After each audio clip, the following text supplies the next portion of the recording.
Aqui, pessoal, a poderosa máquina game. Tem muita gente que escuta esse barulho, esse gemido, esse ruído e acha que isso é do HD, né? HD SATA indo pro brejo. Mas não é isso. Isso é excesso de poeira e manter um computador por longos tempos ligado, né? Resseca o cooler e causa essa vibração.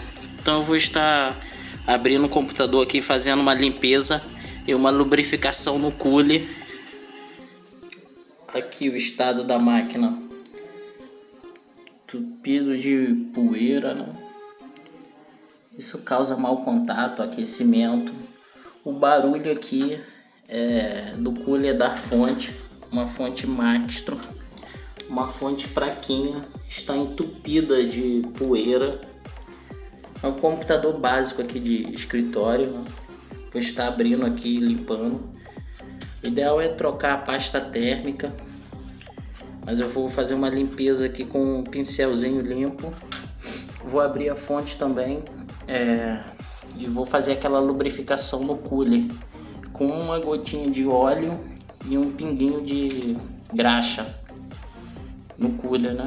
Eu vou fazer aqui na fonte. Esse aqui eu acho que nem necessita, é somente uma limpeza. O ideal aqui era só trocar a pasta térmica. E isso aí, né? O barulho não é do HD, e sim do cooler.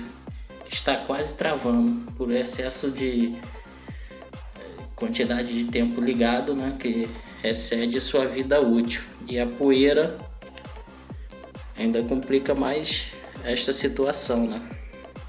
Aqui a fonte por dentro. Essa fonte não vale nada, né? Fazer o que?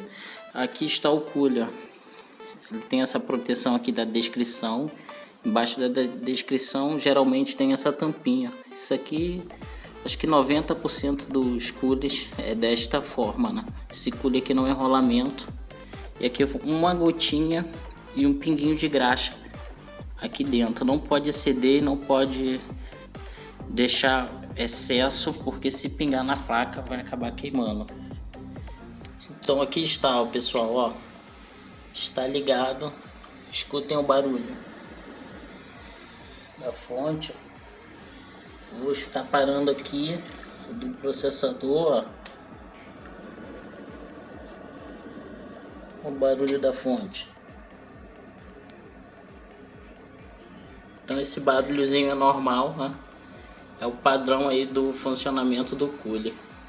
Então é isso aí, galera. Não é nada demais, mas provável que esses barulhos no computador seja o cooler da fonte. Valeu, pessoal. Grande abraço.